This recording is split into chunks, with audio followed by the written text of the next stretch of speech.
Okay, ladies, here I am. For those of you, I'm going to show you something I decided very impromptu.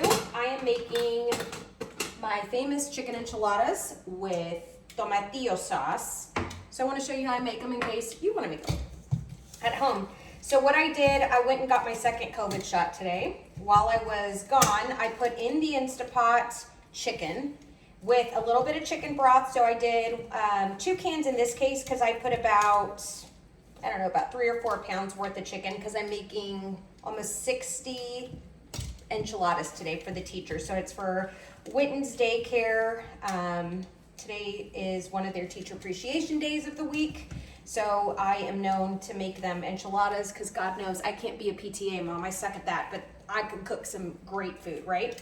So what I'm doing is, it was in the Instapot 45 minutes. I've got some more that I put in with the remainder broth just because I'm gonna need a little bit more chicken, but that's it. When you put it in 45 minutes, by the time you pop it out, it is ready to be shredded, so you can literally just get the tongs and do this. It shreds it, super easy, a lot better. I used to back in the day before we had the Instapot, I'd have to cook it in the crock pot or boil it and then shred it with 2 forks. What a pain in the ass.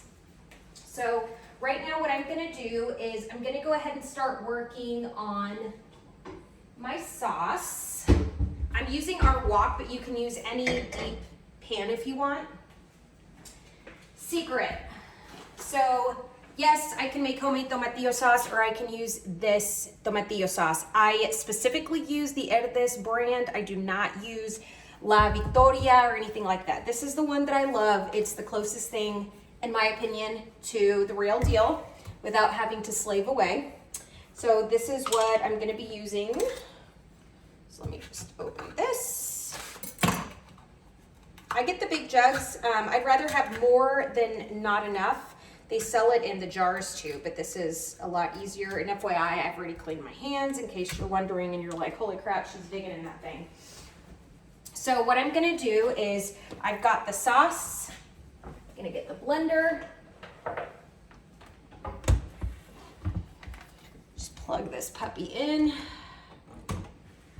Okay. Gonna grab, so the things I add to the sauce: cilantro, a can of green chilies.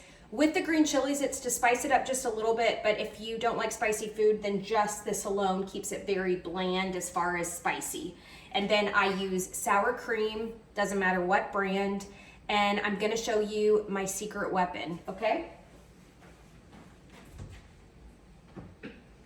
You need to have this if you do not have it. So it is powdered chicken bouillon. It's Knorr's. You could buy it at any grocery store in the Latin section. You can also get the bigger size one at Sam's. Out here, ours is about, I think it's like $4.97 or $5 for a huge tub. So make sure to grab that. It works perfect for salad dressings, marinades. I add a little bit into meat when I'm making like meatballs, for example, but this is my secret ingredient in the tomatillo sauce, okay?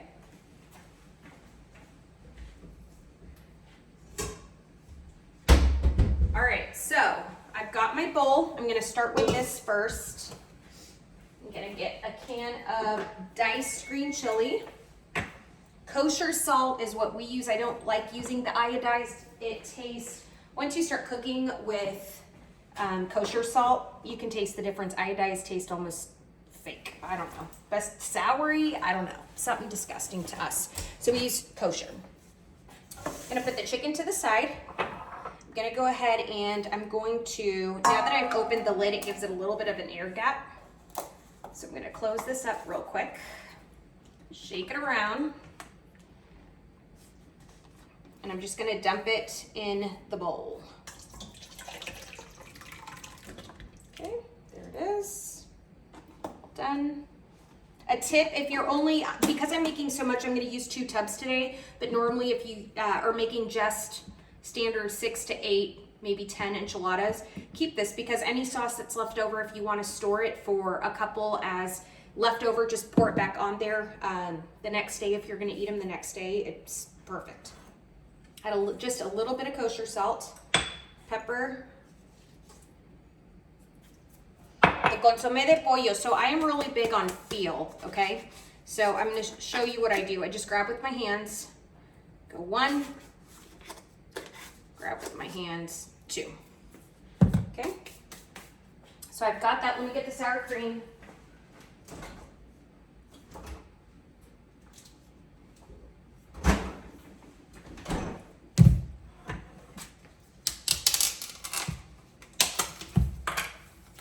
All right, so sour cream.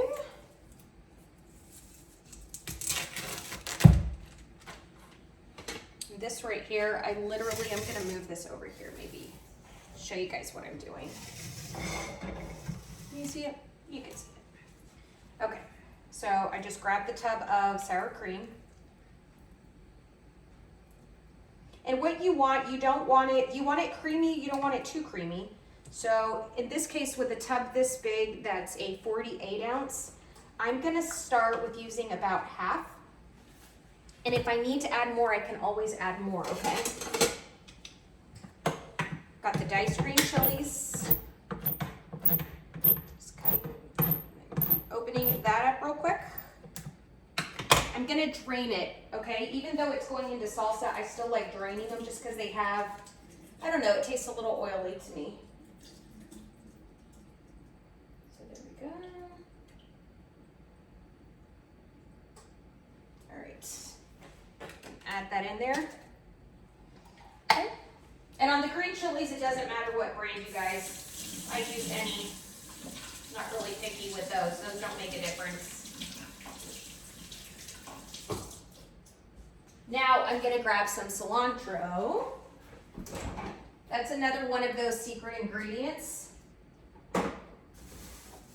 Gives it a lot of good flavor. So yesterday for Cinco de Mayo, I did kind of a makeshift queso fundido. So cilantro is already washed. So nobody panic. But you're gonna do 2 bushels of like hand-wise. See? So that's what it looks like with cilantro. Let me put this back. I'm also making Mexican rice for them. So I will use cilantro for the Mexican rice.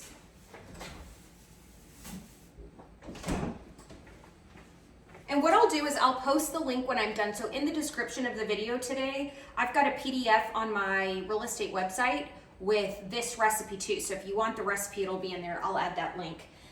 But here we go. So you can put it in the blender if you want to put it in the blender. For this particular case, because I'm making so much, I'm going to use my hand blender.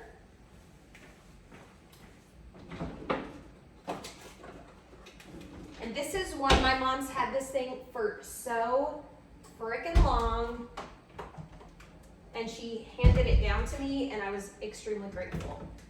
So in true fashion of us losing shit all the time, I gotta look for where I put this thing, because I saw it last week and then told myself, don't forget where you put it.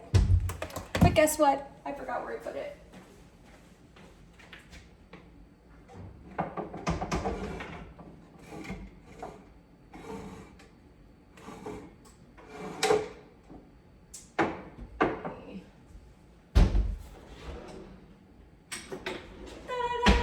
Found it. Okay. So, and this is an Oster, whatever that brand is, but it's really old. I don't even know if they make them anymore, okay? So here we go. So we just plug that sucker in. And basically what we want to do is we just want to blend it. So you want to make sure that everything is blended really well, and then I'll show you what the final look is, okay? I keep this kind of on a medium, high power medium.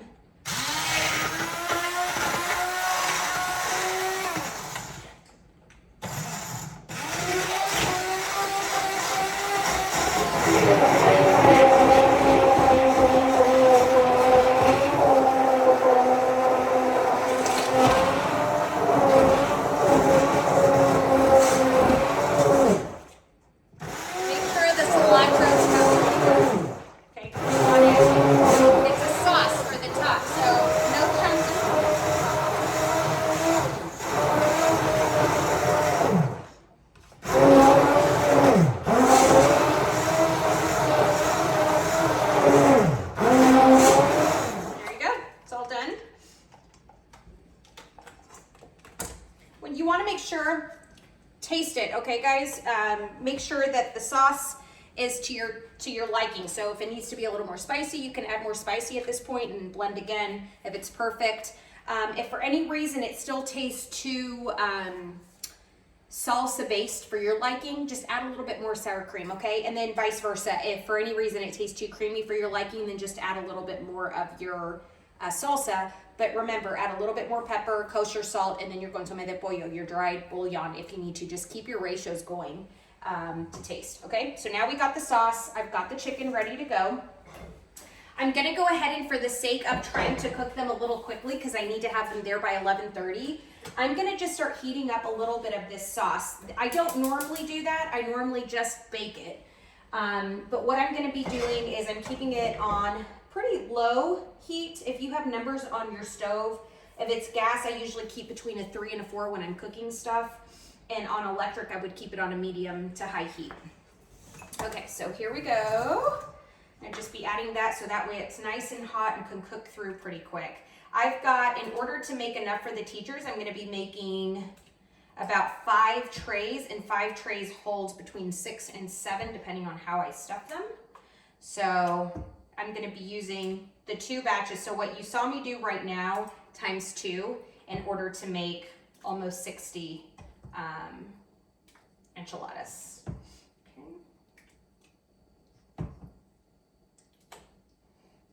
So I'm gonna have this going.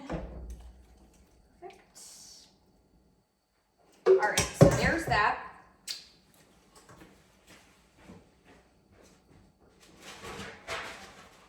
I keep on hand at all times these trays. They're like those lasagna ones. I get them at Sam's. It's a lot cheaper, and I cook a lot for people. That's like my love language. So wash my hands.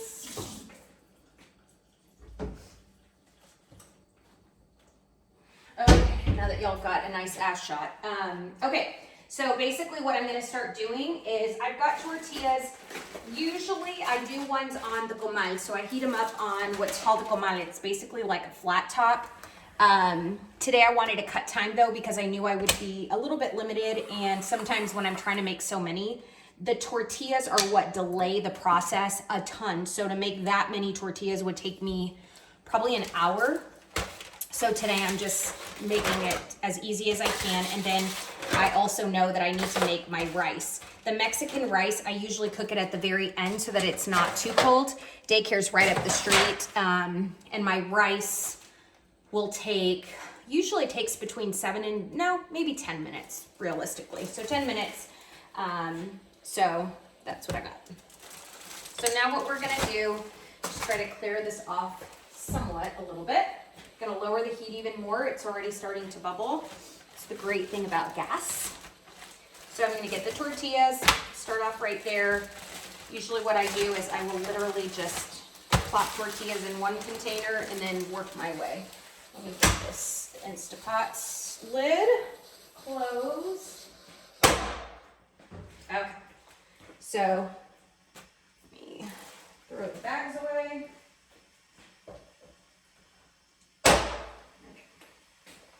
Our damn Instapot, the little thing broke. I gotta get a new lid, but I don't wanna say I've been lazy, because my ass is not lazy.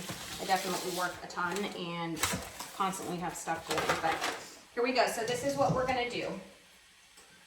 Gonna go ahead and the chicken. So remember, you don't need them overstuffed unless you really want them to be. When you're cooking them though, you need to remember that you need just enough, not too much, because or else it's not gonna heat all the way through, even in the oven, and the time that we're using, because or else you're gonna burn your enchilada, right? So this is the amount that I put in. It's just enough to roll it. And usually when you're planning a meal with these enchiladas, I have found that people usually eat 2. So that's usually kind of the ratio. So I plan on 2 enchiladas per person to stay safe. Some people will end up eating like 1.5. Some people will eat 3, but it always comes out in the wash. So let me add a little bit more. So your tortilla should look something like this. So compared to my finger, kind of stacked enough, but not too much. So we're gonna lay those in there.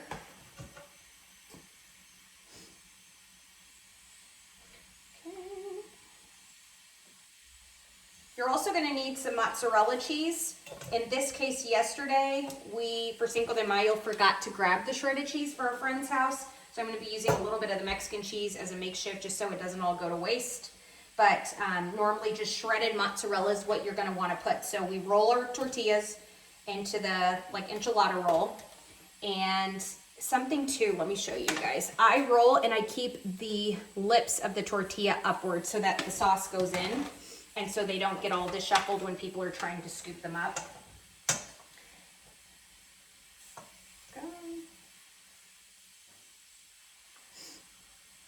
But this way, they're all rolled in unison. Then I put the tomatillo sauce on top. So your cream sauce, you just put it all the way on top. You want it to completely coat it, okay? So if it's coated, then none of the tortillas are burning. You add the mozzarella. I am a cheese fanatic, so I add a lot of cheese, but not too much because if you want it to brown on the top, right? You want it to cook. The goal is that they cook so that they're as hot as possible. The great thing about this is you're already putting all the ingredients that are cooked, so you don't have to worry about the fact that the meat, you know, would be undercooked. So these tortillas, advantage to these, again, that they're quick and on the go. In my opinion, the disadvantage is they're like mass produced, if you will. The ones that I use on the comal are, you get them in the refrigerator section. Where we live here in Arizona, they're called like Tia Rosas, or there's another brand too. And they're in the fridge, you pull one by one and you use them on the flat top and they cook, they taste delicious, homemade taste. And then now, Mission Tortillas made one that doesn't need to be in the refrigerator. It actually is on the shelf with the other ones and you can do them on the comal too, which are great. So advantage, disadvantage, but today it's gonna work. Progress, not perfection, like you guys know, that's my mission right now. So I've got 1, 2, 3, 4, 5, 6, 7, 8. So I did 8 in this one. Now what I'm gonna do is, and I'm gonna show you guys this batch and put it in. I'll do 2 videos so this thing is not too long. We're ready at like 17, almost 18 minutes. But I'll show you guys the way I do this, put it in the oven. In part 2, we'll show you what they look like coming out. And when they're coming out, I'll also be working on the rice and I'll walk you through how to make the Mexican rice, okay? So, and make sure, ladies, if you are enjoying the cooking stuff, comment and let me know because I literally cook a lot. I make breakfast burritos. I make chicken with poblano sauce. I do Italian food. I make all kinds of stuff. So if you guys would like to see more of these, I would love to show you. And if you know anybody or want to share it on social media, that I would love to, because the more that we can help people make cost-effective meals, I am great with that. So for example, this tonight, if you would have made this for your family, 8 enchiladas between the sauce, the consomme, the sour cream, and even with your rice and the chicken, this meal would cost you between $12 and $15 depending on where you live. So it's a good meal. And that will give you leftovers more than likely. Okay, so on this one I'm gonna do the mozzarella cheese since that's what I'm recommending you guys do at home. Remember when you add Mexican cheese, sometimes the flavors, people are not accustomed to them. You can use them, but if they're not accustomed to it, they might not have as much of a wow factor. So this one, again, I'm gonna do mozzarella for you guys because that's what I would use. You don't have to use name brand cheese. We get the no name brand, ain't nothing wrong with it. There's some things in my life I do name brand and other things that I do not. Cheese being one of them. Show you guys the layering that I do on this. Get the edges really good. The sauce, just make sure you cover your tortillas really good because remember, we don't want them hard and burnt. So there you go, that's the cheese. And then I'm gonna go ahead and put this in the oven. I had preheated 400. I'm gonna keep this in there about 20 minutes. So that way it's nice and brown. But do me a huge favor, ladies, because I've done this so long, so many times, that I'm used to the 20 minutes, but depending on how your oven cooks, and just keep track, because I want it to be brown around the edges and bubbling, but I don't want it burnt on the top, okay? So that's what I've got for you. I'll do part 2. Let me keep wrapping and rolling, and then we'll work on rice, and I'll show you what it looks like when we are out of the oven. Bye.